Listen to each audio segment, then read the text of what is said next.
E aí, pessoal, tudo bom? Meu nome é Marina Jacob, sou atleta aqui da Oris e hostess do podcast novo que lançamos um tempo atrás, Oris Performance. Qual que é a ideia do Oris Performance? Trazer pessoas que respiram performance, vivem performance em diversos aspectos da vida para inspirar vocês a buscar a melhor versão de vocês. Hoje estou aqui com ninguém mais, ninguém menos, fico até bem nervosa, estou com o Nicolas Santos, nadador. Tive que fazer um gabarito aqui da quantidade de títulos dele. Já participou de 2 Olimpíadas, recordista nos 50 metros borboleta, 6 vezes campeão mundial, sendo 2 de revezamento, 4 vezes solo, sendo a última com 42 anos, a última conquista com 42 anos. Isso aí. Aposentou. E hoje em dia empreende, mas não deixa a performance de lado, né? Uhum. Em nada da sua vida. Então, dito isso, quero que você conte um pouquinho sobre você, como começou a sua carreira. Vou tentar guiar um pouquinho esse podcast, primeiro começando com a sua carreira esportiva. A gente está agora com esse viés aqui na Oris de trazer o esporte para dentro das conversas, porque querendo ou não, o esporte, ele molda caráter, né? Com certeza. Ele é o que guia as nossas ações em todos os outros aspectos da vida. E aqui eles respiram performance, então a gente desenhou esse podcast para trazer a questão da performance mais para discussão. Então eu vou querer começar primeiro você contando um pouquinho da sua carreira esportiva e depois esse pós-esportivo, que eu acho que começou durante ainda, né? Sim. Mas conta um pouquinho da sua trajetória esportiva primeiro, por favor. Sim, claro. Primeiro, eu queria agradecer o convite para eu estar aqui, contar a minha história, né? Eu tô com 45 anos, ela é longa no alto rendimento, né? Então, tive a oportunidade de vivenciar por mais de 20 anos no alto rendimento. Comecei muito cedo, aos 6 anos de idade, por influência dos meus pais. Meu pai tinha uma escola de mergulho e tinha uma regra em casa. A gente tinha que aprender a nadar, se virar na água. Não era nada competitivo. E naquela época eu tinha tentado vários esportes, futebol, basquete, vôlei, enfim. Natação eu tinha uma certa habilidade ali, morava em Ribeirão Preto, uma cidade muito quente, e fui para natação. Participando de algumas competições lá no interior de São Paulo, alguns olheiros assim, eles falavam, poxa, ele tem uma certa talento, habilidade, um certo talento, tem que investir nele. Até então eu não levava tanto a sério e fui competindo mais no interior de São Paulo. Com 18 anos de idade eu saí de Ribeirão, fui treinar fora. Fui para o Flamengo, treinei por 3 anos no Flamengo, morei no Rio de Janeiro, e ali eu acho que a minha carreira de fato teve um ponto que eu falei, poxa, agora eu quero ser um atleta profissional, né? Então participei da minha primeira competição, que era o Troféu Brasil, uma competição que é super bem vista aqui na natação no Brasil. E aí ganhei dos grandes nadadores, que era o Gustavo Borges, Fernando Scherer. E naquela época, falou, poxa, esse cara tem talento, vamos investir nele, né? E a partir daí, acho que minha carreira começou a ser direcionada não só nas competições aqui no Brasil, mas fora também, né? Então, comecei a colocar energia. Em paralelo, fiz a faculdade de fisioterapia também, então sou da área da saúde. Cursei alguns anos de nutrição também, que era mais para obter conhecimento para minha carreira como atleta. Você falava tanto de nutrição, né? Hoje está muito, né? Todo mundo fala de nutrição, hoje em dia. E acho que não tinha tantos produtos, tanto conhecimento, eu não sei como Lá atrás, pra você ter ideia, eu comprei meu primeiro pote de creatina dividindo com um amigo que o pai trouxe dos Estados Unidos, sabe? Não tinha um aminoácido 2222, levedura de cerveja, eram umas coisas assim, maltodestrina, não tinha nada naquela época, né? A gente tinha que, de fato, viajar e comprar bons suplementos e trazer para o Brasil, né? E a dosagem, era tudo na experiência, né? Antigamente fazia loading de creatina, né? Tomava 20 gramas ao dia e fazia 7 dias antes da competição, você ficava super inchado para competir, né? Aí os estudos foram avançando, a gente percebeu que o uso era crônico, de 3 a 5 gramas, enfim. Mas aí eu fui aprendendo cada vez mais com isso, né? Então, sendo da área da saúde, então conceitos de biomecânica, fisiologia, tudo eu aplicava no meu treino, né? Então, eu nunca tive uma lesão grave por conta de ter esse autoconhecimento do meu corpo, né? E a nutrição, eu acho que dava uma chancelada em muita coisa que eu precisava, assim. Até então, os treinadores não me passavam isso, né?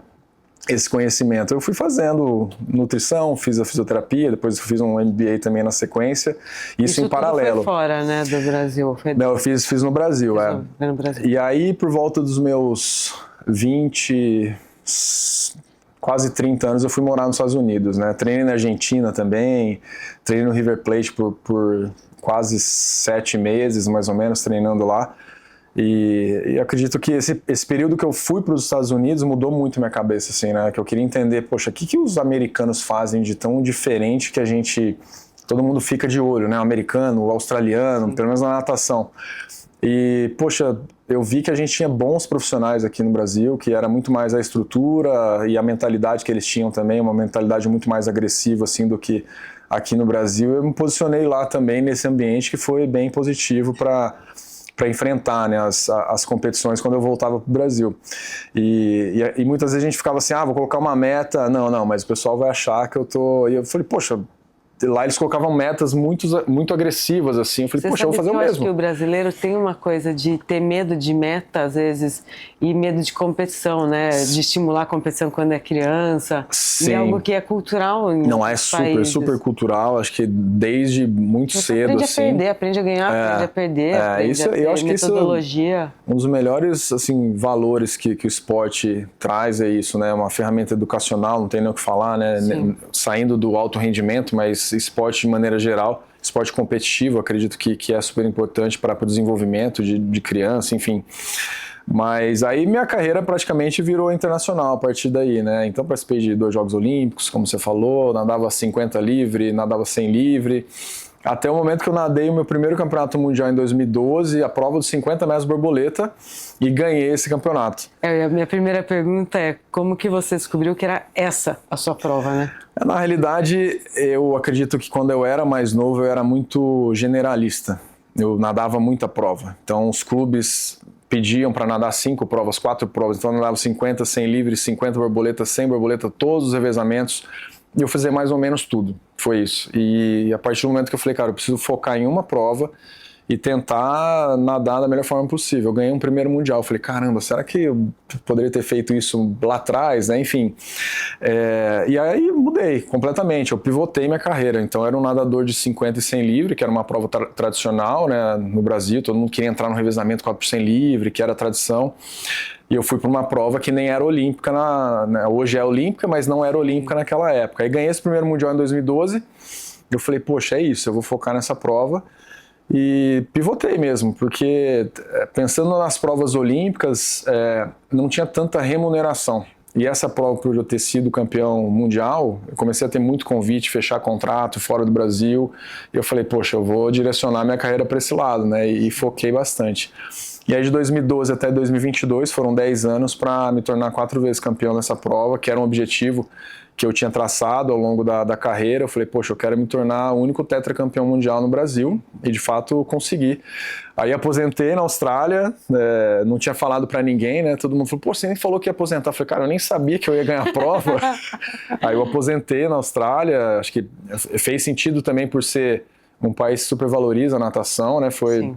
Eu estava com 42 anos também, né? Então acho que era um momento interessante para eu sair do esporte profissional. Eu acho que chega um momento que é algo que você reflete, né? Se já está na hora, digamos assim. Porque você foi super longevo, né? Sim, com certeza. Assim, 42 anos. Se bem que hoje em dia existem muitos atletas, né? Mas já é a idade de se aposentar, da natação eu fui o mais velho do mundo, né? Pois é. E batendo um recorde. Quando a gente fala em alta performance, né, que são as competições de fato, passa um pouquinho do que é saudável ali, né? Então o atleta muitas vezes está com dor, fala, nossa, eu tô com o joelho aqui que eu não tô aguentando mais de dor. Eu falo, não, eu vou fazer esse último tiro aqui, depois eu resolvo. Sim. Isso não é saudável, né? Então a gente vive muito pela performance, pelo resultado o tempo todo, né? Então, e como eu não tive lesão ao longo da minha carreira, por isso que eu estendi tanto, né? Sim. Então cuidado com o meu corpo, o que eu comia, como eu treinava, focando também em qualidade de sono. E eu fui estudando e entendendo o que fazia sentido. E você via que você era um ponto fora da curva nesses hábitos? Total, porque eu me comparava com os outros atletas, né? Lógico que a gente vive um ambiente de comparação contínua com o resultado, mas eu via como era o meio também. Muitos prestavam atenção nisso, né? Então, um exemplo que hoje em dia as pessoas estão colocando, os atletas estão colocando mais atenção é a parte mental, né? Trabalho mental. Eu estudava, procurava o que a ciência trazia, fazia teste, eu fui cada vez mais me desenvolvendo nessas verticais, assim, né? Não só de longevidade, mas de performance também. Porque algo que eu vejo, assim, fazendo um paralelo com o mundo que eu vivo de triatlo amador, agora mudou muito a mentalidade das pessoas de realmente ter um cuidado com o sono, de preocupar mais com a inflamação do corpo. Mas até pouco tempo atrás, 5 anos atrás, a mentalidade era: não, você treina para Ironman, você pode comer o que você quiser. Não é bem assim. Mas era o que as pessoas, é o que eu sempre ouvi. Sim. Eu sempre fui uma pessoa muito preocupada com a minha qualidade de vida. Quando você é novo, você não sente tanto, mas né, você isso. sempre teve essa preocupação de longevidade? Não, quando eu era mais novo, carreira, não tinha tanta noção, foi isso né? Durante a carreira? Tá. Eu acho que à medida que eu fui envelhecendo, eu comecei a ter mais dificuldade de recuperação. E aí eu comecei a focar mais nisso. Necessidade. Aí eu fiz teste de metabolômico, fiz teste que é chamar o CAT também para ver quais alimentos causavam inflamação e fazer esse teste. Falei, bom, então eu preciso mudar a minha alimentação, preciso tirar isso, tirar aquilo. E eu fui fazendo o teste mesmo. Eu falei, poxa, minha recuperação melhorou. E antigamente a gente fazia altos volumes de treino também, mudou o método de treinamento para atletas de velocidade, né? Então a gente fazia treinos mais assertivos e pontuais, de 2.000, 2.500 metros. Antigamente eu cheguei a nadar 11.000 por dia. E não fazia sentido. Eu falei, cara, tô ficando mais velho, eu não consigo treinar mais assim. Foi uma prova de 50. E aí não fazia sentido, mas era uma escola antiga, né? Então eu peguei várias gerações e funcionava assim lá atrás, né? Então pegar métodos de treinamento lá de trás e hoje mudou muito, né? Então hoje tem um padrão muito de atletismo, assim, né? De educativo pra caramba, tiro. De poupar mais o corpo. Com certeza. E a gente já tem um repertório motor muito bom, né? Sim. Então já não precisa ficar rodando fazendo isso, né? E aí uma dúvida que eu tenho é assim, você viveu a performance, vive até hoje, mas estritamente a performance por muitos anos. Não foi 5 anos, 10 anos, foram muitos anos. Sim. Eu sempre falo assim, eu falo muito de disciplina, né? Eu acho que para você ser um atleta amador ou você precisa ter disciplina. Só que muitas vezes eu acho que o que eu imagino que seja disciplina não chega nem aos pés do que a disciplina de realmente você ser um atleta profissional. Em todos esses anos, você teve que ter essa disciplina extremamente regrada? Como que era um pouquinho dessa rotina? Então, foi até engraçado. Quando eu aposentei, o primeiro final de semana, eu falei, caramba... Você acabou de pegar a minha segunda pergunta. Como foi o primeiro dia depois da aposentadoria? Então vou responder, não falo do fim de semana. Mas eu sempre, palestras que eu falo, assim, o pessoal pergunta muito de resiliência, disciplina, né, que é bem comum nesse ambiente competitivo. Mas minimamente, se você não é disciplinado, você não tá jogando o jogo, né? Sim. Porque aquele cara que é talentoso, treina pra caramba e é disciplinado, muito difícil ganhar num cara desse. Então isso era básico, né? E o ambiente molda muito, né? Então, estar em ambientes que pessoas têm esse mesmo propósito, né? Ambientes de competição, treinando nos Estados Unidos ou em clubes aqui, você começa desde cedo a entender como que funciona. Bom, tem que chegar no horário, tem que fazer o que tem que fazer, tem que comer... Você vira praticamente um militar ali o tempo todo, né? E chega o final de semana, eu tirava para descansar. Então, acho que ao longo da minha carreira eu nunca tirei uma sexta-noite para sair, assim. Foi sempre... E isso era parte do processo. E era algo que é até engraçado e legal contar para as pessoas que não era uma dor fazer isso para mim. Eu gostava disso. Então, eu vivia, eu ficava feliz em fazer isso. Escolha, eu me sentia né? bem, E então eu falei, nossa, mas como assim você não saía de fim de semana? Eu falei, mas pra mim tá tudo bem, eu gostava de fazer isso, né?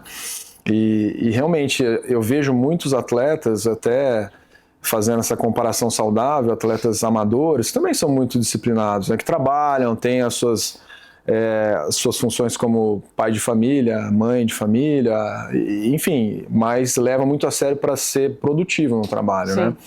O nosso objetivo era outro, né? Ser muito rápido, ser o melhor da turma toda ali que está competindo no Campeonato Mundial, por exemplo.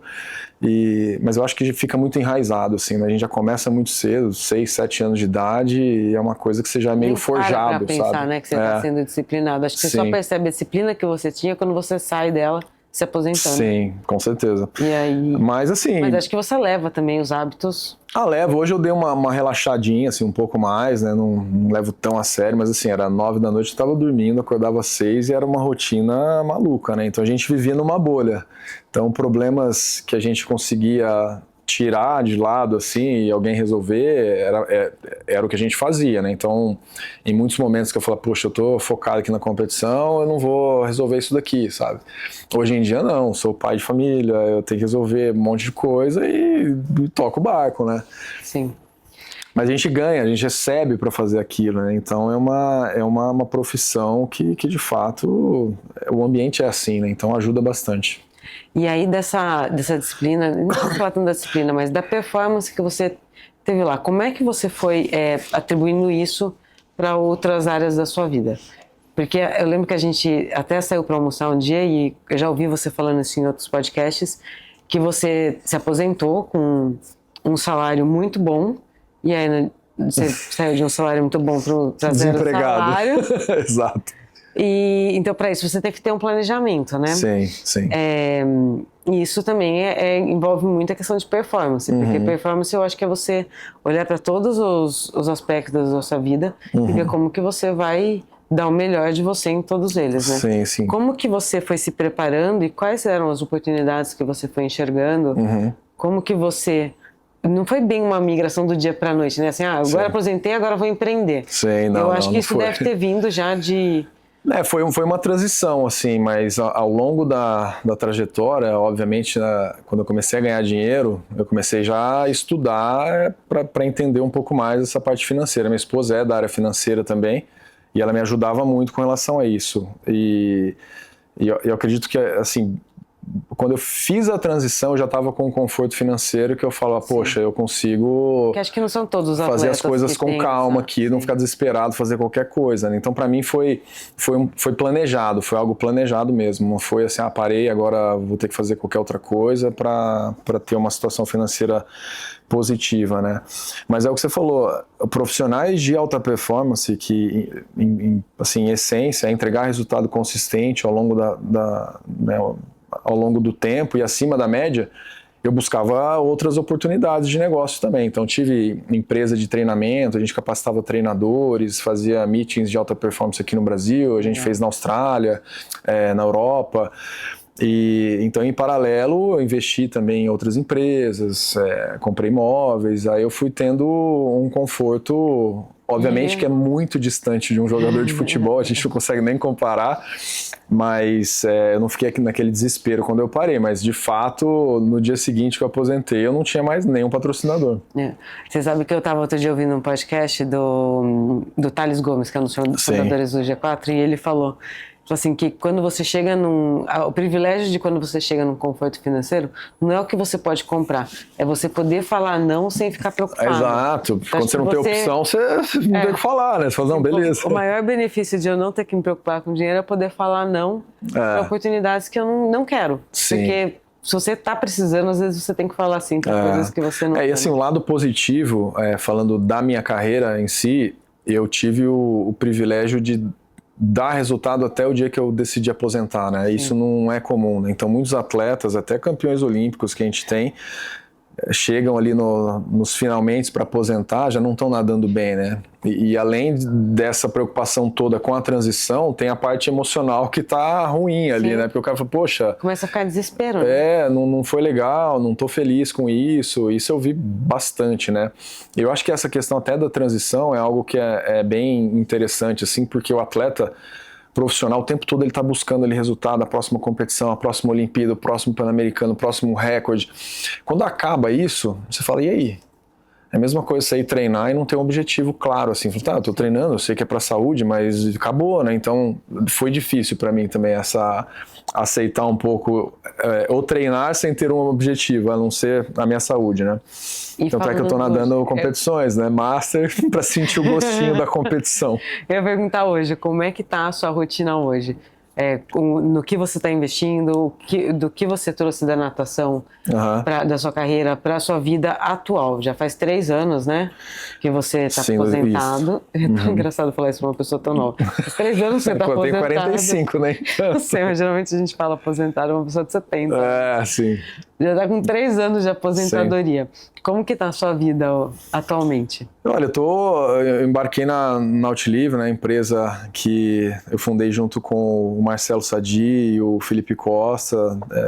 Nós somos em 3 sócios, a gente tem uma empresa de suplementos, né, e é um universo que eu sempre gostei, sempre tive vontade de ter assim, um suplemento que eu pudesse consumir no dia a dia, né? Então, e essa história nasceu da própria carreira que eu tive, né? Então eu comprava suplementos fora, os ativos, e manipulava meus próprios suplementos em casa para ter mais controle de qualidade também, que a gente vê que tem muita porcaria no mercado.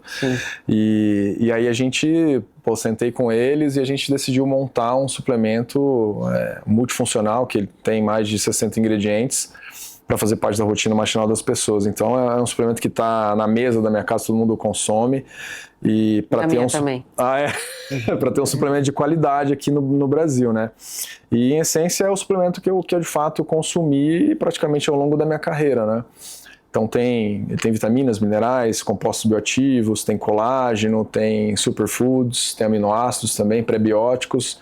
Então é um suplemento super completo para... Então, um pouco diferente de proteína e carboidrato, que o atleta fica sempre preocupado, né? De bater o carbo. Fala-se muito dos micronutrientes. Fala-se muito. Bastante, e é uma deficiência bem comum no Brasil. Tem algumas pesquisas até que a OMS, alguns estudos, né? Mostrando que apenas 22% das pessoas consomem a quantidade de micronutrientes que seriam anti-inflamatórios e antioxidantes no dia a dia, né? Então, poxa, a gente viu uma dor de mercado e até de saúde, né? Então a gente está vivendo um momento que as pessoas estão se preocupando cada vez mais com saúde, o assunto wellness, né? Saudabilidade agora, tudo bem que foi bem naquela virada depois da pandemia, mas as pessoas têm se preocupado bastante com isso, né? E aí a gente falou, vamos pensar em um suplemento que não é para atleta profissional, para as pessoas que querem viver com mais qualidade, as pessoas que são ativas, atletas amadores também, mas também vale para os atletas profissionais. E aí a gente está começando essa jornada. A meu ver, assim, eu acho que a Nautilive é para todas as pessoas do mundo, porque eu acho que é quase impossível as pessoas hoje em dia terem os micronutrientes. É muito difícil. Pela alimentação, porque às vezes até você come super bem, só que aí você toma um café depois do almoço, você já anulou a absorção do ferro. E eu vou te contar até a qualidade do solo que a gente tem mudou muito, né? Então muitas pessoas falam, não, eu consigo através da alimentação, mais ou menos, não sabe? Consegue. Então mudou muito, a gente colocar aí 30, 40 anos atrás era diferente, né? Então a gente percebe até os efeitos do suplemento, sabe, ao longo com o uso crônico a gente percebe, tem pessoas que têm uma melhora na saúde intestinal muito rápida, assim, na segunda semana, falam, nossa, meu intestino melhorou muito, principalmente as mulheres, né, sistema imunológico, para mim foi mais a questão de sistema energético, para mim foi de muito bem-estar. Mais bem-estar. Energia, eu falei, caramba, tô me sentindo bem e tal, e aí como que eu fiz para perceber isso? Eu anulei tudo que eu tomava de suplemento, falei, eu só vou tomar o Daily Health para ver, por anulação mesmo dos outros, né? E de fato eu percebi uma... E você conseguiu uma proeza, né? Porque o Felipe Costa está aqui, mas é a pessoa que mais tirava sarro de mim por eu ser freak, com vitaminas, com alimentação. Sofri bullying muito tempo por isso dentro da nossa amizade, e hoje eu vejo ele falando de saúde, ele é o que de mais alimentação. Toma. Então, assim, a gente vê que realmente o mundo dá voltas. É o que eu te falei de ambiente, né? Um negócio que, poxa... A nossa amizade foi baseada em tirar sarro da minha alimentação e de como eu era nerd com isso, lendo rótulos e afins. Mas vocês têm um desafio enorme, né? De fazer até as pessoas terem ideia, porque também tem... O mundo wellness está vindo, mas também está vindo muito um fake wellness junto. Que isso me deixa louco da assim, vida. Vender longevidade, né? Que a gente vê muitas pessoas falando de longevidade, né? Então é difícil falar longevidade, bem-estar, longevidade. E as pessoas estão vendendo sonhos também, sabe? Então eu acho que o cuidar não é, por exemplo, não é o suplemento, é o todo, né? É o sono, é a alimentação que você tem, é essa gestão emocional, se pratica atividade física ou não. isso sim tem impacto na saúde, né? Então, complementar com o suplemento é algo que a gente... eu vivi na pele, né? Eu senti muita diferença consumindo suplementos, né? Então faz todo sentido. E é um suplemento que não é para o atleta profissional, né? Não é algo para performance em si. Então ele é para uso crônico, então faz parte tantas reações que acontecem no nosso corpo por conta dos micronutrientes, né? Não, eu acho isso incrível. E aí, pensando em longevidade e performance, quais são os próximos passos?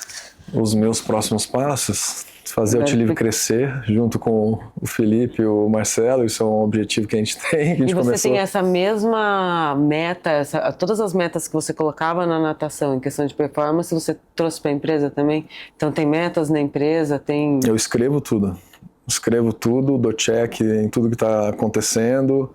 Eu acho que assim eu consegui traçar muita coisa ao longo da minha carreira e ter essas metas claras e desafiadoras e de fato cumprir e dando check, né? Então eu acho que isso é uma coisa que eu trouxe do esporte e até foi em estudo que eu vi isso daí, né? Então isso é uma coisa que eu carrego comigo. Mas uma coisa é fazer a T-Live de verdade crescer, que as pessoas comecem a consumir suplementos de qualidade, que é uma coisa que eu vejo que é bem deficitária aqui no Brasil. Outros suplementos também dentro, né? Não só esse suplemento que é o Daily Health, a gente pensa em lançar outros suplementos, mas falando de T-Live é isso, é o nosso carro-chefe, é o que eu estou mais colocando energia hoje dentro da empresa. Tá, e eu vou ser obrigada, né, a fazer a pergunta que agora é os 50 metros borboleta virou olímpico. Essa pergunta aí a pergunta é, acho que todo lugar que você vai, seu celular deve ter, assim, gritado quando foi anunciado. Tem vontade de voltar a competir? Sente falta dessa rotina? Olha, quando saiu isso daí eu falei, poxa, né, eu tô desde 2015 ganhando medalha em campeonato mundial até minha aposentadoria, né, eu falei, poxa, era para eu ter 5 medalhas olímpicas se fosse, né, comparado com o campeonato mundial ali, mas é algo que eu tô em mente, sim, tô refletindo bastante, pensando, desenvolvendo, escrevendo, na verdade, um projeto bem interessante para LA.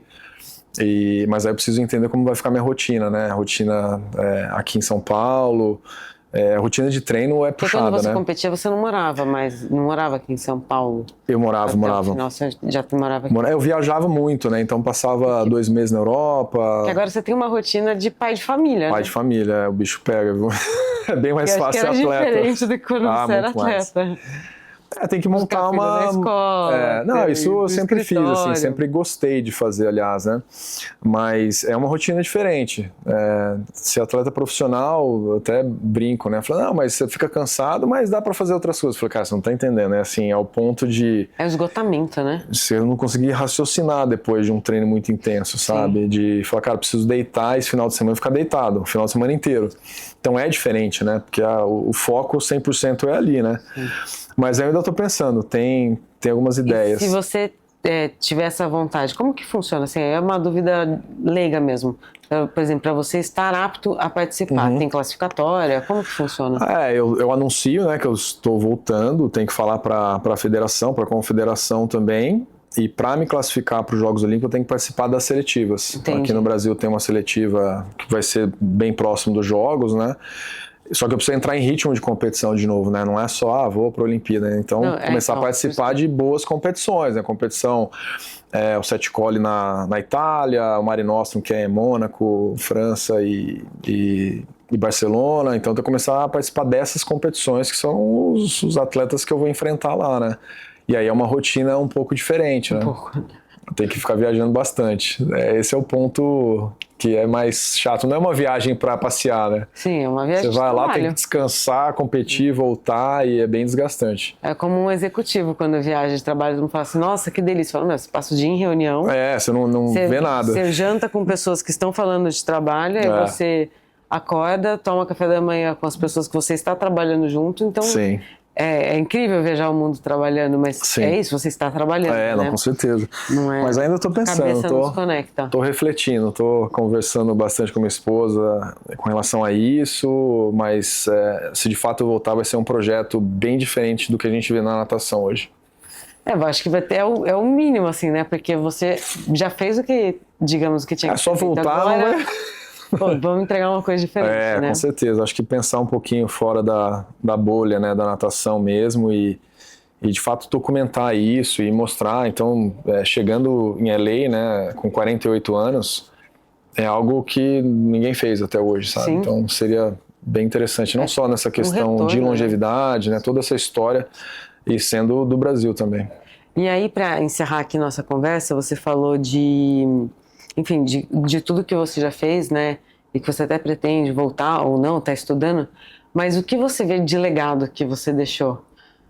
Quando você olha para trás, assim, você fala, poxa, esse é um legado do qual eu tenho orgulho. O que você vê que foi a sua maior característica que pode ter influenciado, né, outras gerações? Porque ídolos no esporte, eles servem para nos ensinar. Sim, algo, para nos fazer sonhar, quando você olha, provavelmente tiveram muitos nadadores que começaram por sua causa. Sim. Qual que é o legado que você enxerga, que você deixou hoje em dia? Acho que, historicamente, assim, o que eu vi um pouco da minha história, né, em sair enciclopédia de natação, foi algo super interessante, estar no Guinness Book, até a filha de um amigo muito próximo falou, poxa, a gente teve uma atividade na escola e o Nicolas saiu no Guinness, e eu não sabia. Quando ele me contou, eu não sabia. Aí eu falei, cara, sério, saí no Guinness? Aí ele me tirou foto, eu comprei o Guinness, e aí depois eles me mandaram um certificado, assim, né? Foi uma coisa muito fresca, assim, naquele momento. Eu falei, caramba, eu saí, eu olhei e falei, poxa, legal. E é uma coisa que a gente vê quando é criança, né? Exato, mas eu via coisas muito diferentes, assim, né? O cara que tinha unha gigante, sei lá, o olho que fazia sei lá o quê. Eu falei, cara, eu tô no Guinness, né? Mas era por conta desse feito. Então, não só pra minha geração, incentivar eles, os nadadores master, eles ficam muito entusiasmados assim, quando eu vou competir, falam, caramba, cara, você tem 45 anos, você me incentivou a voltar a nadar. Então, pensando nessa questão de saúde e bem-estar dos atletas mais veteranos, que estão lá trabalhando e tal, só que falei, cara, é possível buscar performance dentro da minha entrega, do que eu consigo entregar, né? Era diferente, não dá para comparar, porque o que eu fazia era só treinar, né? E para os atletas mais novos, eu vejo até pela escola do meu filho, assim, né, que os outros, eles ficam falando, fala pro seu pai voltar a nadar, cara, fala pro seu pai voltar a nadar. E aí o Nick, meu filho, até fala, não, eu tô falando para ele, é que ele fala que tá na dúvida. Mas assim, dentro de toda essa trajetória, não só pensando nesse impacto, né, das pessoas próximas, esse legado deixado no COB, isso é passado para as outras gerações, né? Então tem encontros com atletas mais novos, clínicas de natação que eu faço também, não só aqui, mas fora do Brasil. Eu acho que isso gera um impacto muito grande para a sociedade também, devolver um pouco daquilo que eu construí. Porque o esporte, ele educa demais, né? A ferramenta educacional fantástica. Eu acho que é uma das maiores ferramentas educacionais que existe. Eu acho, eu morei fora no colegial e eu lembro que a educação física na escola aqui no Brasil, ela não era valorizada. Você como menina, você fala, tô com cólica, aí você não vai, né? Aula. Lá já é diferente. Não, lá realmente você aprendia todos os esportes. Sim. E ele te levava para algum lugar. Sim. E também eu acho que é isso, a questão do competitivo é você aprender que existem etapas que para você conquistar algo você precisa dedicar, né? Então, essa questão educacional maravilhosa. Parece até corriqueira, falar de resiliência, mas de fato você vai tropeçar a vida inteira, assim, isso vai acontecer. E não é só no esporte, isso na vida de um empresário, um executivo, vai acontecer isso com ele, né? Então, esses valores entregando para as crianças ou adolescentes ali, eles vão levar para frente, né? O Felipe até brinca comigo, às vezes ele fala, poxa, quando você coloca energia no negócio aqui, você fala, cara, eu vou até terminar isso aqui e não paro, e que para mim não machuca, mas eu vivi assim, sabe? Então... E não existe outra alternativa. Eu falo, cara, eu vou fazer até terminar isso aqui. Enquanto eu não terminar isso aqui, eu não vou parar, sabe? Então, e é como eu falei, né? Muitas vezes é doloroso para algumas pessoas que não tiveram a oportunidade de vivenciar isso, né? Então, para quem é do esporte, conseguir resistir tolerar mesmo, né, essa dor, que é uma certa dor, né? Sim. Desse aprendizado todo, é mais fácil pra gente. Sabe que agora você falou, eu acho que não deve nem ser intencional, acho que você nem percebe que você vai até o final. É verdade. Eu acho que já é algo tão enraizado em você, eu acho que isso é a maior performance mesmo. Sim. Porque performance, ao meu ver, não é um número, não é só o não só O resultado, né? o resultado, mas é uma postura, né? Sim, é exatamente Então, isso, a conduta, a postura Eu acho que que se você entrega. nem deve perceber, você deve passar um trator assim, Às e vezes as acontece pessoas isso. não devem nem saber de onde veio.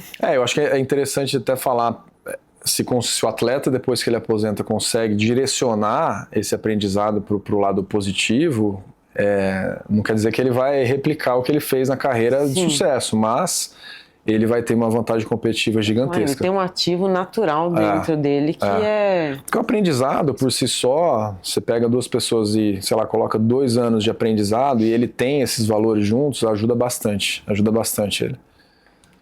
Bom, eu acho que é isso. Eu nem sei como agradecer de você ter vindo. Imagina, eu Meu que primeiro agradeço. convidado, Que terei legal. vários Que convidados ainda pra frente, mas as portas aqui da Ouriz estão muito abertas para você. Obrigado. Espero que você volte mais vezes. Espero que o mundo inteiro consuma o Outlive. Obrigado. Eu sou fã do suplemento. Vou pedir para você falar o Instagram da Outlive, o seu, quem quiser seguir. E se você tem mais alguma consideração extra para a gente encerrar? Não, acho que é isso. Agradeço muito o papo e falando, né, contando rapidamente da minha história, mas da Outlive o site é outlivenutrition.com.br e dentro do nosso site a gente tem vários modelos de compra ali, um é de assinatura, um é só uma compra avulsa ali também. E o Instagram da Outlive é Outlive Nutrition e o meu é Nicolas Santos 1. Para quem quiser acompanhar um pouquinho do que a gente está fazendo, os conteúdos educacionais também da empresa e os próximos passos também. Recomendo muito, porque tem muito conteúdo legal que vocês estão fazendo. Bom, quem quiser me seguir é só Marina_Jacob com Bemudo e a Ouriz Partners. Fiquem ligados nos próximos episódios.